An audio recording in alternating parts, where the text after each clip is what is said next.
세계 역사에서 가장 위대한 승리 중 하나로 손꼽히는 명량해전. 이순신 장군이 이끈 조선 수군이 단 13척의 배로 왜군과 맞서 싸워 크게 이긴 전투로 기억되고 있는데, 명량해전 승리의 비결은 초크포인트, 즉 전략적 요충지였던 울돌목을 선점할 수 있었기 때문이다. 전쟁에서 이기기 위해 반드시 먼저 차지해야 하는 초크포인트. 그렇다면 21세기 글로벌 경제전쟁의 초크포인트는 과연 무엇일까? 경쟁에서 승리하기 위한 가장 핵심은 결국 누가 핵심 특허 기술을 확보하느냐에 달려있다고 볼 수 있겠습니다. 국가의 생존에 직결되는 것이라고 볼 수 있겠습니다. 그거를 통해서 발생하는 외화, 수익 창출이라고 하는 것이 자동차를 몇 대 팔았다, 핸드폰을 몇 대 팔았다 하고는 차원이 다른 겁니다. 미래를 위해서 어떤 저축을 한다는 개념으로 특허는 선택이 아니라 반드시 필수적인 부분이라고 생각을 합니다. 날이 갈수록 과학기술 경쟁이 치열해지는 기술 패권 시대.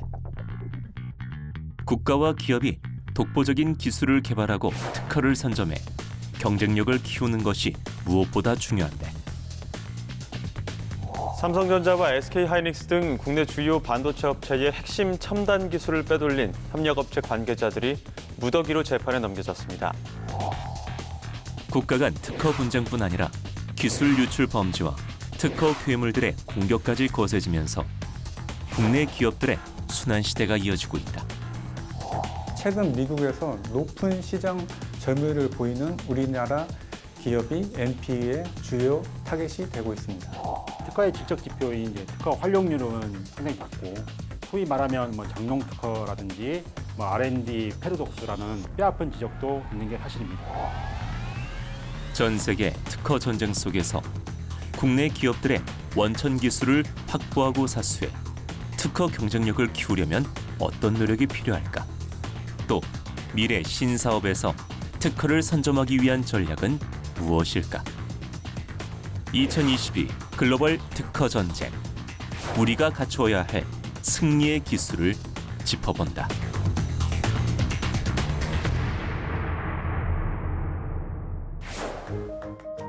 (2020년) 노벨 화학상을 품은 2명의 여성 과학자가 있다.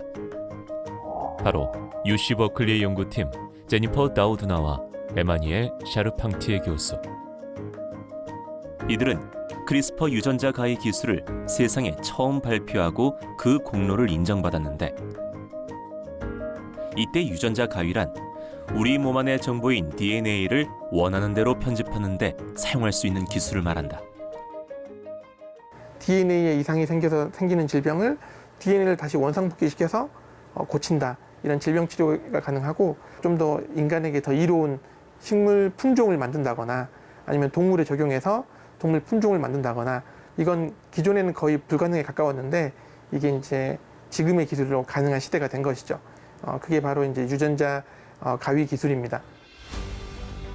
신의 도구라 불리는 유전자 가위 기술은 부작용 없는 암 치료부터 동식물의 품종 개량까지 그 활용도가 무궁무진하기 때문에 과학적, 경제적, 산업적 가치 면에서 무한한 가능성을 지니고 있다.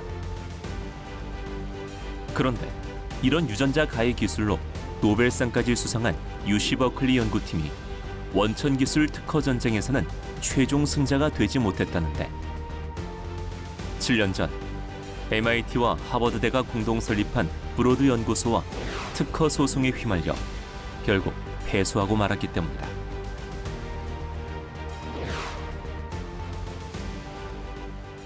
그 비슷한 시기에 연구하고 있었거든요. 그런데 실제로 이 팀, 펑장 이 팀이 신속 심사 제도, 그러니까 특허를 갖다가 좀 빨리 심사를 해달라고 하는 제도를 이용해서 출원은 늦게 했지만 먼저 특허를 등록을 받아요. 그래서 2017년에 UC 버클리 팀이 이제 펑장 팀의 특허가 우리보다 기술이 늦게 발명이 됐고 우리 특허보다 늦다라고 하는, 우리보다 늦게 출원했다라는 이유로 이제 특허 무효 소송을 제기를 하게 되죠. UC 버클리 연구팀은 2012년 5월 시험관에서 크리스퍼 유전자 가위를 사용해 DNA를 교정하는 기술에 대한 특허를 출원했다. 반면 브로드 연구소의 펑장 교수팀은 2012년 12월 시험관이 아닌 동물 세포에 크리스퍼 유전자 가위 기술을 적용하는 특허를 출원했는데 UC 버클리 팀보다 특허 출원은 7개월 늦었지만 미국의 신속 심사 제도를 통해 1년 먼저 특허를 선점한 것이다. 이를 뒤늦게 알게 된 UC 버클리가 곧바로 자신들의 특허를 침해받았다며 이의를 신청했다. 말 그대로 유전자 가위 기술을 둔 세계의 특허 분쟁이 시작된 것이다. 그 펑장 그 MIT 하버드 팀의 특허가 무효냐 유효냐를 다투고 있는 과정인 거거든요. 그래서 어떤 팀이 더 많은 로열티를 받을 수 있느냐, 이거와 또 경제적인 이득과 또 연관이 되어 있고, 또 학자로서의 또 어떤 그 학문적인 명예 이런 것들에 있어서도, 학문적 가치를 인정받는 것에서도 사실은 좀 차이가 날 수 있기 때문에 굉장히 첨예한 특허 분쟁이 이제 발생하게 된 거죠.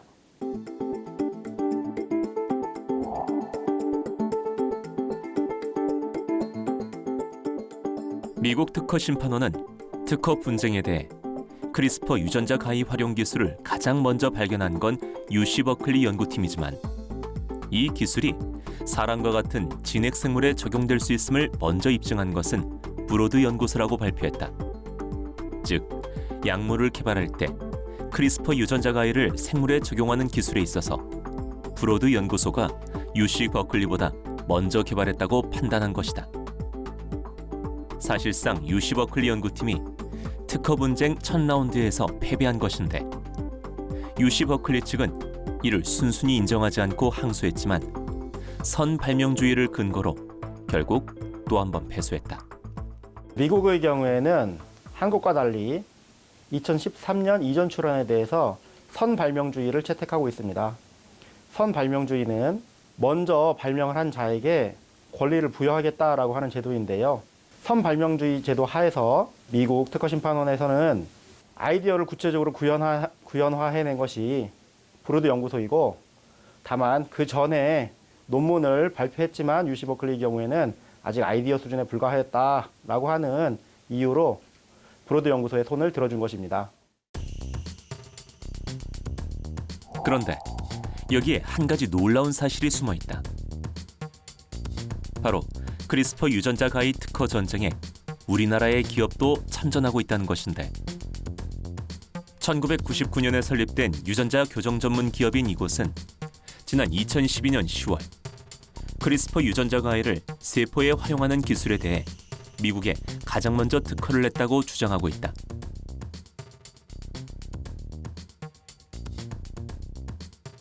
펑장이 UC 버클리보다 먼저 발명한 걸로 인정이 됐는데, 현재 지금 펑장은 저희보다 출원이 훨씬 늦어요. 브로드 연구소가 툴젠보다 먼저 발명했다는 거를 입증해야 되는 입증 책임이 브로드 연구소한테 있어요. 사실 그 브로드 연구소에서 제출한 그 여러 가지 그 증거 중에서 아주 빠른 것들에 대해서는 사실 그 특허청에서 그걸 인정하지는 않았어요.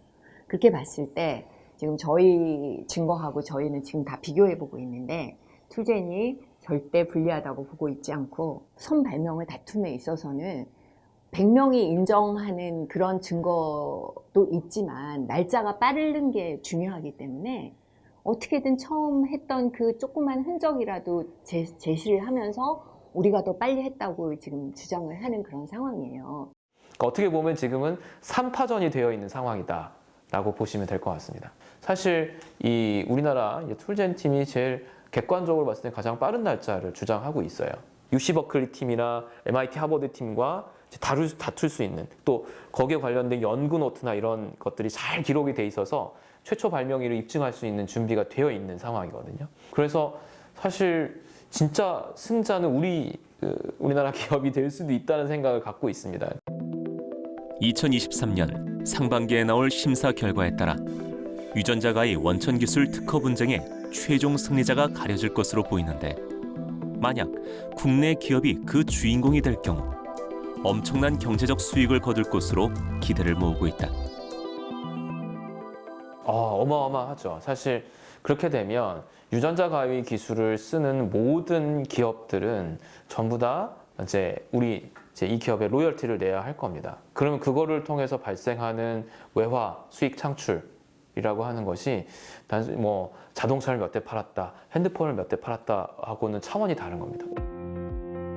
실제로 신이 내린 선물이라 불린 발기부전 치료제의 원천 기술을 가졌던 미국의 한 제약사의 경우 특허가 만료될 때까지 해마다 최소 1조 2천억 원의 매출을 올렸고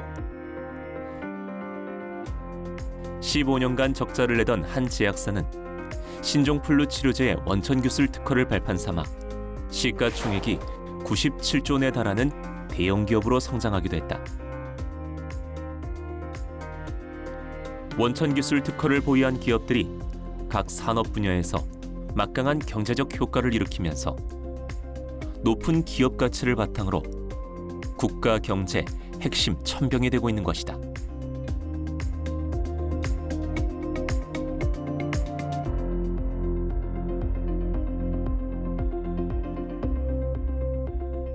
전 세계 주요국들이 이와 같이 기술 패권 경쟁에서 치열하게 노력을 하고 있는데 이 경쟁에서 승리하기 위한 가장 핵심은 결국 누가 핵심 특허 기술을 확보하느냐에 달려있다고 볼 수 있겠습니다. 핵심 특허 기술을 선점하는 경우에 산업이나 경제적인 면을 넘어서 최근에는 안보, 외교, 통상 분야까지 영향을 미치고 있어서 결국은 국가의 생존에 직결되는 것이라고 볼 수 있겠습니다. 특허 경쟁력이 곧 국가 경쟁력인 만큼 각국을 대표하는 글로벌 기업들도 오래전부터 치열하게 특허 전쟁을 벌여왔는데 글로벌 스마트폰 시장의 두 거물 기업들의 특허 다툼이 가장 대표적인 사례다. 두 기업은 2011년부터 약 7년간 디자인과 통신 등 각 분야의 특허를 서로 침해했다며 수차례 소송을 진행해왔다. 그 특허 전쟁에서는 한쪽에서 다른 한쪽에 대하여 소송을 걸게 되면 그 반대쪽에서 방어하는 것에서 그치지 않고 다시 상대방의 특허 침해 사례를 찾아내서 특허 소송을 걸었고요. 한국뿐만 아니라 미국, 일본, 유럽 전 세계에서 소송이 동시다발적으로 이루어졌고 양측의 특허 분쟁은 7년간에 달했습니다. 그리고 알려지기로 양측에서 소비한 소송 비용만 해도 천문학적 단위에 이른다라고 알려져 있습니다. 2012년 뉴욕 타임즈 기사에 따르면 A사의 경우 특허 소송 비용으로만 2010년부터 단 2년간 총 200억 달러, 즉 우리나라 돈으로 24조 원을 사용했으며 이는 화성의 탐사 로봇을 8번 보낼 수 있는 액수였다고 발표했는데 미국의 기업이 이런 막대한 비용을 감수하면서까지 특허 전쟁에 열을 올린 이유는 무엇일까? 전문가들은 이것이 당시 미국의 기술 정책과 맞닿아 있다고 설명한다. 미국은 자신의 경제력에 도전을 했던 많은 패권 도전국들을 제압하기 위해서 항상 기술 분쟁을 야기해 왔었습니다. 따라서 A라는 기술, B라는 기술이 있었을 때 자신들에게 더 우호적인 기술에 대해서 국제 표준 특허를 삼는다든가 하는 등 이런 형태로 해서 다른 후발주자들의 기술이 확산되거나 보급되는 걸 막으려는 시도들이 그동안도 계속 있어 왔죠. 특히 미국은 경제 위기가 닥칠 때마다 기술 패권 경쟁 우위에 서기 위해서 특허를 무기 삼아 각국에 수많은 소송을 걸어왔는데 글로벌 경제 상황이 불확실한 상황일수록 각국이 특허 경쟁력을 높이기 위해 많은 공을 들이는 이유다. 중국 같은 경우에는 5G나 AI 그리고 양자 부분에서는 이미 세계 특허 출원에서 1위 내지는 2위를 기록하고 있는 상황이기도 합니다. 네, 한편 일본의 경우에는 일본은 이미 우수한 소재 부품 장비 기술을 보유하고 있는 것으로 알려져 있는데 최근에는 경제안전보장법을 제정하면서 국가적으로 경제안보를 관리하고 있는 상황입니다. 핵심 특허를 보유하지 못한 국가는 결국 외교나 통상 분야에서 을의 위치에 쓸 수밖에 없게 되는데요. 결국은 국가 안보까지도 위협을 받게 되는 상황이라고 볼 수 있겠습니다.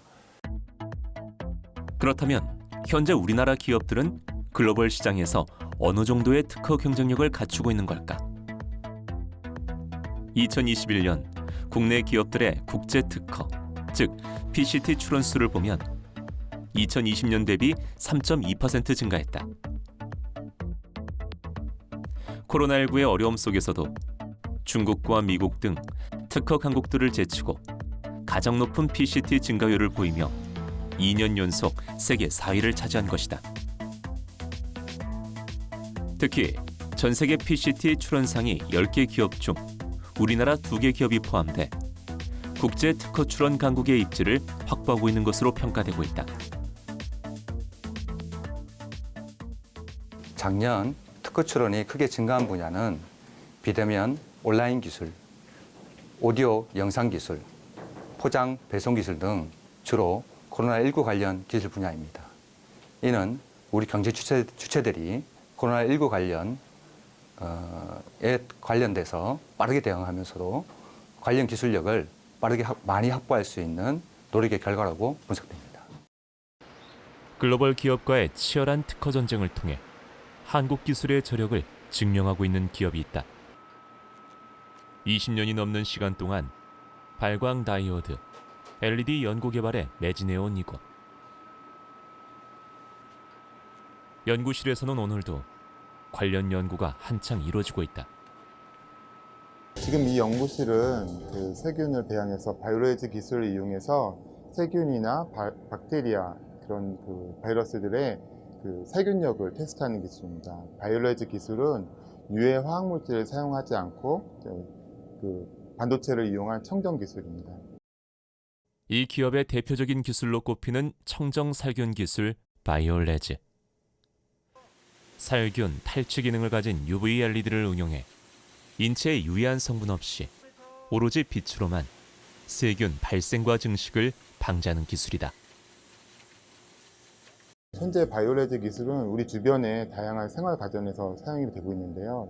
냉장고나 세탁기, 아니면 정수기, 그다음에 공기청정기, 그다음에 식기세척기 등의 다양한 가전에 사용되고 있습니다. 기존의 그런 그 공기청정기나 아니면 이제 정수기, 아니면 탈취기들은 필터를 사용해서 바이러스나 세균을 포집하는 역할을 하고 있는데요. 그 포집된 바이러스나 박테리아들은 그 안에서 증식을 하게 되기 때문에 결국에는 그 외부로 노출될 가능성이 높습니다. 바이오레즈 기술은 이런 포집된 그 바이러스나 세균들을 살균을 해서 더 이상 증식하지 못하게 하는 그런 역할을 하고 있기 때문에 이런 코비드-19 상황에서 더욱 널리 활용되고 있습니다. 2000년대 이후 LED는 형광등, 백열등과 같은 광원을 빠르게 대체하며 우리 일상 속에 들어왔다. LED 시장의 성장 가능성을 보고 일찌감치 기술 개발에 뛰어든 이 기업은 전에 없던 기술들을 잇따라 출시하며 전 세계 LED 시장에 주목을 받기 시작했다.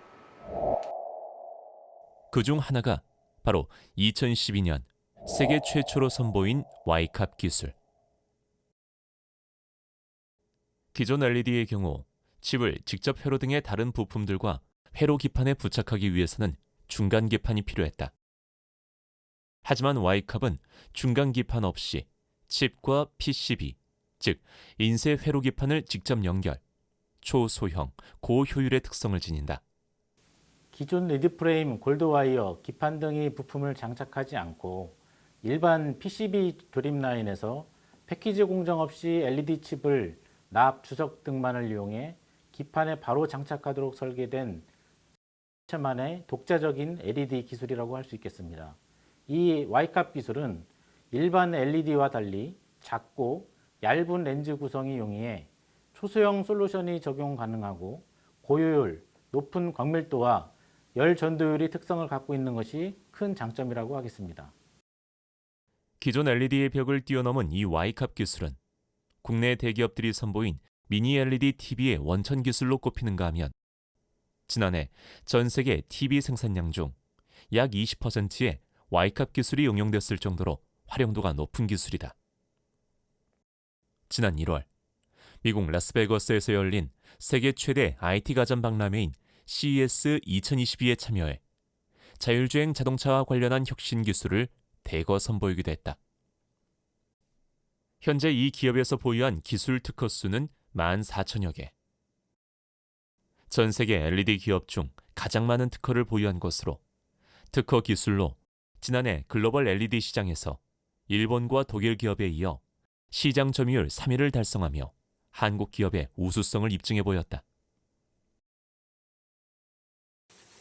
그러나 세계적인 기업이 되기까지 그 과정이 순탄치만은 않았던 것도 사실. 미국과 유럽, 일본 등 LED 분야에 먼저 진입한 기업들과 특허 공방이 줄곧 이어졌다. 특히 2006년 일본의 LED 제조사와 펼쳤던 특허 공방은 사원을 걸어야 했을 정도였다. 일본 기업은 현재까지도 글로벌 LED 시장에서 부동의 유리 자리를 이어가는 공룡 중 공룡으로 그러한 일본 기업을 상대로 포기하지 않고 정면 승부를 펼친 결과 소송 3년 만인 2009년 일본 기업은 모든 소송을 취하하고 양사 간 상호 특허 공유 계약을 체결하며 극적인 합의를 이뤄냈다. 지금까지 진행된 특허 소송 80여 건 모두 무패 행진을 이어오고 있다. 그리고 특허 전쟁은 지금도 계속되고 있다. 서울 바이오시스는 UVC 특히 자외선에 대해서 LED에 대해서 원천 기술을 갖고 있습니다. 바이오레드 원천 기술을 갖고 있고요. 이를 활용해서 네덜란드에서 침해 제품을 발견해서 소송을 하게 됐는데요. 이 소송은 작년에 저희가 이제 프랑스의 유통 대기업을 침해 소송을 한 이후에 관련 제품이 어떻게 유럽에서 유통되고 있는지 파악하다 보니까 네덜란드 유통회사를 통해서 직접적으로 유통되고 있는 것을 확인해서 네덜란드에서 소송을 진행하게 되었습니다. 한번 시작하면 막대한 비용은 물론 긴 싸움이 되고 마는 특허 소송.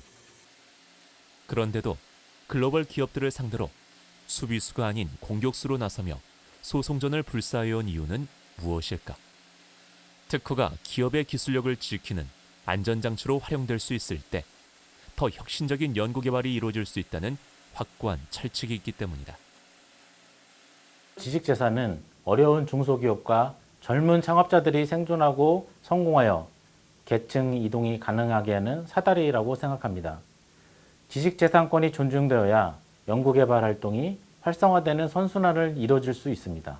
또한 비교적 기술 진입 장벽이 낮아 특허 침해가 많은 LED 사업 특성상 공식 라이센스를 인정받아 연속 가능성을 강화하기 위함입니다. 실제 특허 선점이 기업 성장에 어떤 영향을 미칠까?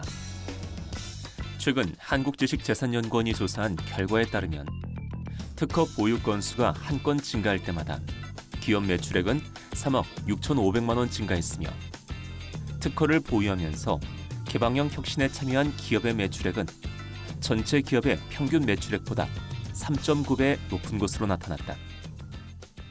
기업이 핵심 특허 기술을 보유하는 경우에 부가가치가 높은 그런 제품들을 만들므로써 수익성이 높은 기업들이 많이 나타나기 때문에 국가적으로는 일자리가 더 많이 만들어지고 경제 성장에 큰 도움이 되는 것으로 볼 수 있겠습니다.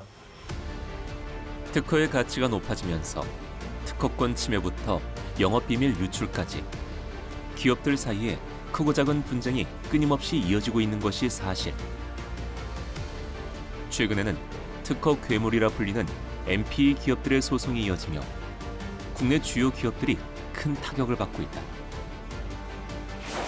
NPE란 직접 기술을 개발하거나 생산하는 곳이 아니라 특허만 사들인 뒤 소송을 걸어 수익을 올리는 기업을 말하는데 최근에는 이와 관련해 충격적인 사건도 벌어졌다. 엔지니어 겸 미국 특허 변호사로 특허 업무 분야에서 일했고 특히 삼성그룹의 지적재산권, 즉 IP 업무를 2010년부터 퇴임 직전인 2019년까지 총괄했습니다. 삼성의 영업비밀 등 특허 속사정을 꿰뚫고 있는 그가 어찌된 일인지 특허 10건을 침해당했다며 친정을 상대로 미 법원에 소송을 제기했습니다. 국내 글로벌 기업의 전 임직원이 퇴사 후 MP 기업을 세운 후 자신이 몸담았던 기업에 소송을 건 것이다. 오디오 녹음용 관련된 장치, 그 다음에 무선 이어폰과 음성 인식에 관련된 어떤 그런 기술에 관련된 특허들을 이제 가지고 이 특허를 삼성의 이제 스마트폰이 이제 침해했다라고 주장을 하거든요. 최소 뭐 수백억에서 천억 이상 정도를 지금 요구하고 있는 것으로 이제 알려져 있습니다. 소송을 제기한 퇴직 임원은 MP 기업으로서 의뢰인의 요구를 받아 소송을 진행했을 뿐 나쁜 의도는 없었다는 입장이다. 하지만 기업 측에선 특허권 원천 무효 소송을 제기하면서 팽팽히 맞서고 있는데 한 가지 분명한 것은 MP의 공격으로 인해 기업들이 큰 타격을 입을 수밖에 없다는 사실. 이를 선제적으로 막아내기 위해서 기업들은 어떤 대응책을 마련해야 할까? 그 가운데 반드시 하셔야 될 게 뭐냐면 특허 분석 또는 선행기술 조사라고 하거든요. 우리가 이러한 제품을 만들어서 신기술을 적용한 제품을 만들었을 때 공격받을 수 있는 리스크가 뭔지 사전에 대비를 하는 거죠. 그래서 그 특허를 대응하기 위해서 비침해 주장 논리를 사전에 준비해 놓는다거나 또는 그 특허를 무효화시킬 수 있는 전략들을 사전에 준비해 놓는다면 사실 MP들이나 다른 경쟁 기업의 소송이 들어왔을 때 피해를 최소화하면서 대응할 수 있는 그런 어떤 말하자면 준비가 될 수 있다라고 말씀드릴 수 있겠네요. 특허를 선점하는 것만큼 중요한 것이 특허를 보호하는 것. 이를 위해 발벗고 나선 이들이 있다.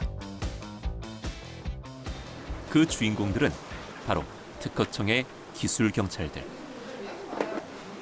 우리나라 주요 기술이 해외로 유출되는 것을 막고 국내 기업들을 특허권 침해와 영업비밀, 유출 범죄 등으로부터 보호하는 역할을 하고 있다. 네, 아무래도 눈에 보이지 않는 지식재산권의 침해 범죄를 다루다 보니까 설계 도면이라든지 아니면 각종 데이터들을 분석하고 또 증거를 검토해야 되기 때문에 사실 양은 좀 방대하고요.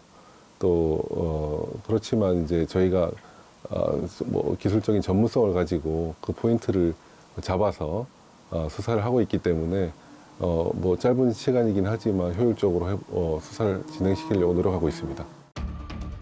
한국의 특허를 가지고 있는 기업이라면 외국계 기업이라도 모두 기술 경찰의 수사 대상이 된다. 일반 범죄와 마찬가지로 형사 입건부터 관련자, 현장 조사를 거쳐 수사 결과를 도출해 검찰에 송치하는 역할을 하고 있는데 지난 3년간 기술 경찰에서 맡은 특허, 영업 비밀, 디자인 침해 범죄 수사만 해도 약 480건.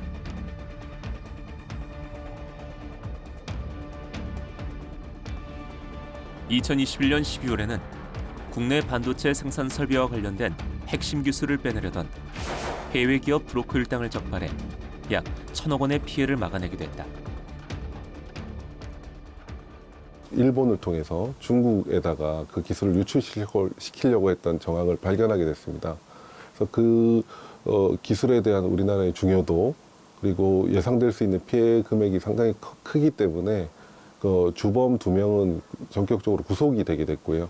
해외 기술 유출 최초의 성과고 또 국정원이라든지 아니면 검찰과 적극 협력해서 또 이뤄낸 성과이기 때문에 또 그 전문적인 그 범죄 증거를 분석하고 검토했던 그 결과가 또 이어졌던 사건이라서 상당히 의미 있는 성과였다고 생각하고 있습니다. 하지만 현재 기술 경찰들은 인력 부족으로 인해 국가 전체 기술 침해 사건의 단 17.4%만 담당하고 있다는데 앞으로 추가 인력을 확보하고 전문성을 강화해 국내 기업들이 스스로 개발한 특허권을 지키고 그 권리를 충분히 누릴 수 있도록 도울 예정이다.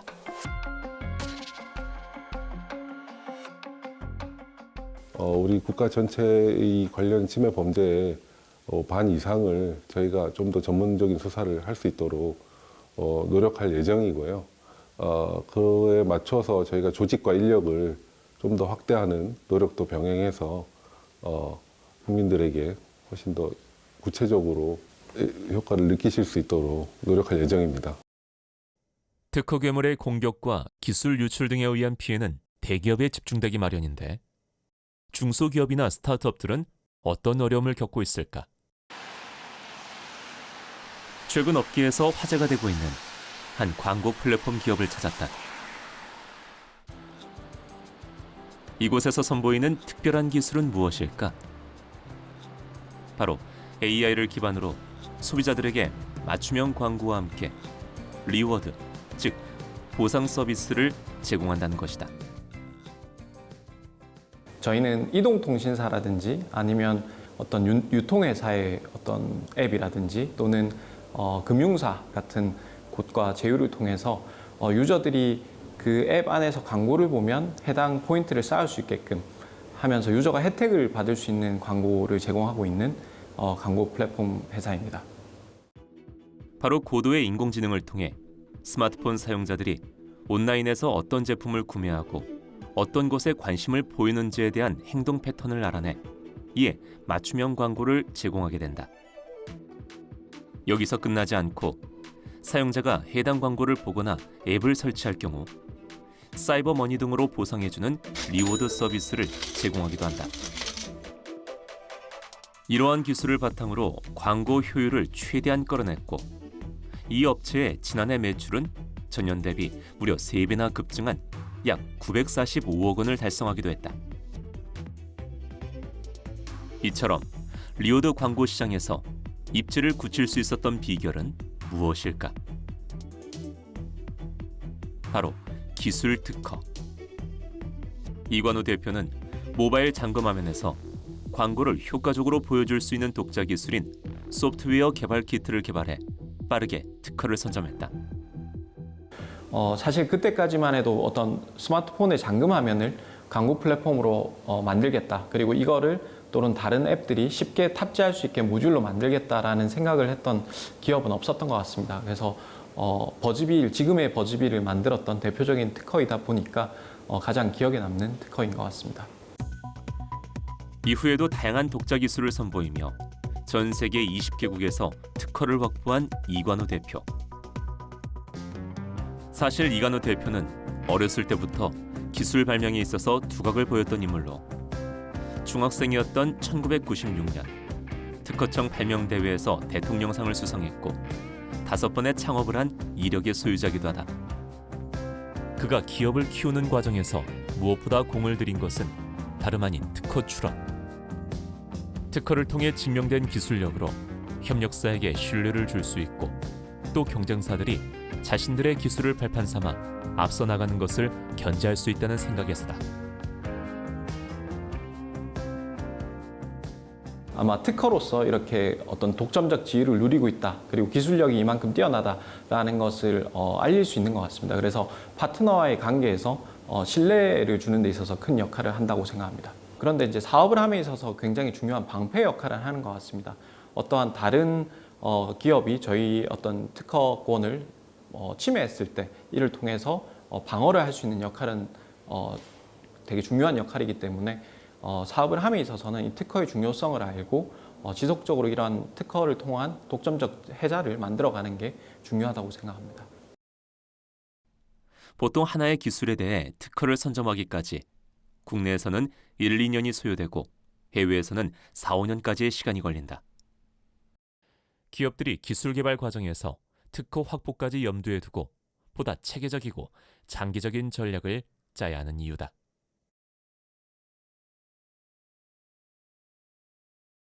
전사적으로 특허의 중요성을 인지하고 미래를 위해서 어떤 저축을 한다는 개념으로 특정한 기술이 있을 때 이걸 어떻게 하면 특허로 만들지, 그리고 이 특허를 다양하게 만들고 이 다양한 특허 간에 어떤 서로 유기적인 관계를 만들어서 이 어떤 더 공고한 장벽을 어떻게 만들어가지에 대한 고민을 하는 게 중요한 것 같고요. 그래서 조금 더 넓은 시각에서 저희가 직접 만든 특허가 아니더라도 어떤 매입이나 이런 형태를 통해서라도 공고하게 성을 쌓아가는 것이 중요하다고 생각합니다. 우수함, 특허가 쉽게 무효되지 않은 이 강한 특허라는 것은 중소기업의 우수 기술을 보호할 수 있는 가장 효과적인 방법 중에 하나입니다. 예를 들어서 대기업이 중소기업의 기술을 탈취한다고 하더라도 우수한 특허가 있으면 자신의 기술을 보호할 수 있을 뿐만 아니라 세배라는 손해배상을 징벌적 손해배상을 청구해서 손해액도 환수할 수 있기 때문입니다. 특허 선점이 우리 기업의 현재 그리고 미래를 좌우하는 중요한 화두가 되고 있는 지금. 최근 전 세계적으로 특허 경쟁에 각축전을 벌이고 있는 분야가 있다. 바로 메타버스. 한국, 미국, 일본, 유럽연합, 중국 등 5개국에서 메타버스 관련 특허 출원은 2010년 616건에서 2019년 4,782건으로 10년 새 8배 증가. 각국마다 메타버스 세상을 열기 위한 치열한 준비에 나선 것을 알 수 있다. 뿐만 아니라 글로벌 기업들은 신성장 동력을 갖추기 위해 앞다퉈 스타트업의 특허를 매입하는 움직임을 보이고 있다. 실제 페이스북은 VR 기기 1위 업체인 오큘러스를 인수하면서 특허 40여 건을 확보, 사명을 메타로 변경했고, 구글 또한 스타트업의 특허를 매입해 메타버스 시장에 도전장을 내밀기도 했다. 우리나라 역시 대기업은 물론 많은 스타트업이 메타버스와 관련한 기술 개발에 뛰어들고 있는 상황. 그중 독자적인 기술을 갖추고 있는 한 업체를 찾았다.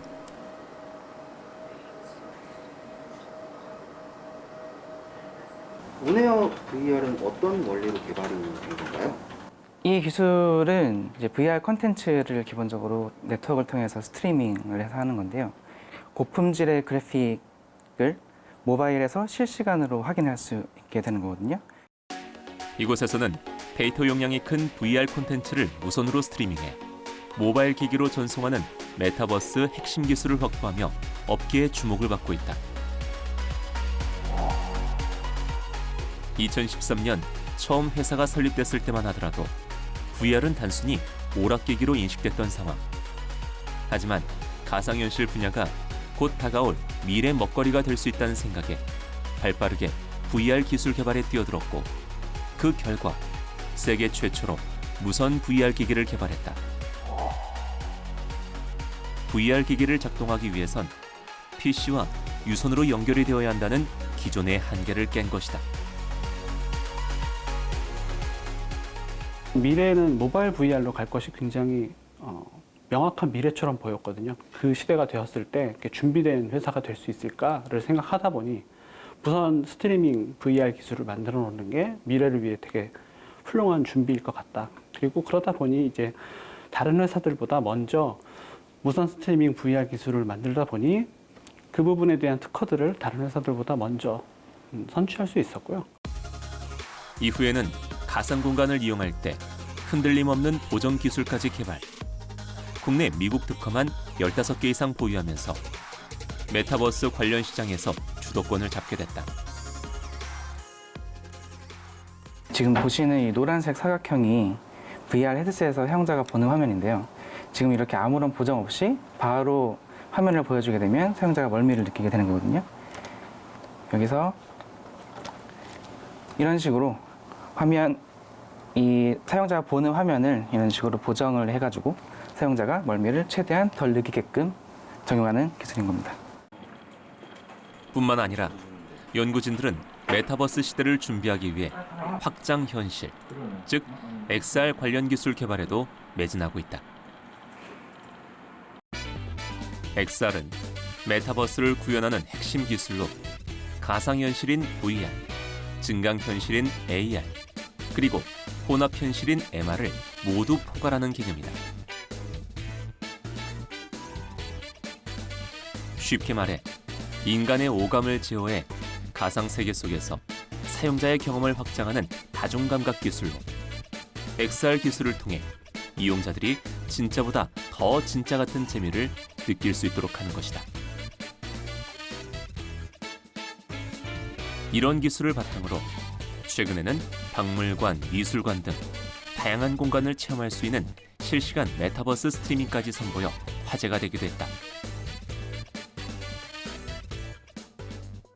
아시다시피 지금 시대는 기술에 대해서 어떤 국경으로 걸어 잠글 수 있는 시대가 아니어서 오늘 우리나라에서 만들어진 새로운 기술이 내일 미국에서 바로 활용될 수도 있고 또 미국에서 만들어진 회사의 기술이 바로 우리나라에서도 큰 영향을 미칠 수 있는 것처럼 지금 기술 간의 국경은 점점 더 사라져가고 있는 상황에서 각 기업들의 지적 재산권에 대한 보호는 굉장히 중요한 것 같습니다. 특히 메타버스의 경우 하나의 기업이 독점할 수 있는 영역이 아닌 각 기업들이 저마다의 아이디어와 특허 기술들을 공유하고 협업해야 하는 분야이기 때문에 시장에 선순환을 가져올 것으로 내다보고 있다.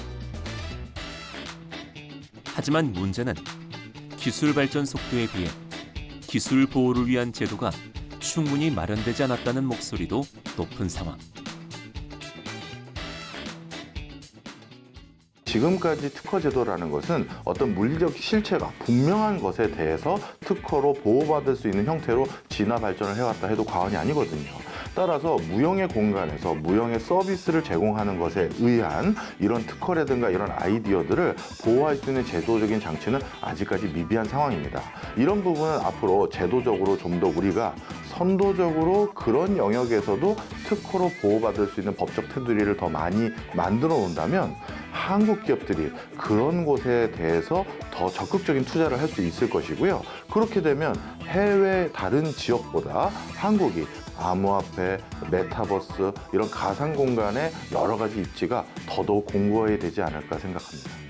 다른 나라보다 좀 더 혁신적인 기술들을 만들어서 핵심적이고 원천 특허들을 보유하게 되는데 이런 것들이 모이게 되면 결국 국가 경제가 더 탄탄하게 되고 다른 지금 벌어지고 있는 기술 혁경 경쟁에서 모든 첨단 기술 분야마다 경쟁력을 가지고 우리가 세계 무대에서 승부할 수 있다고 생각을 합니다.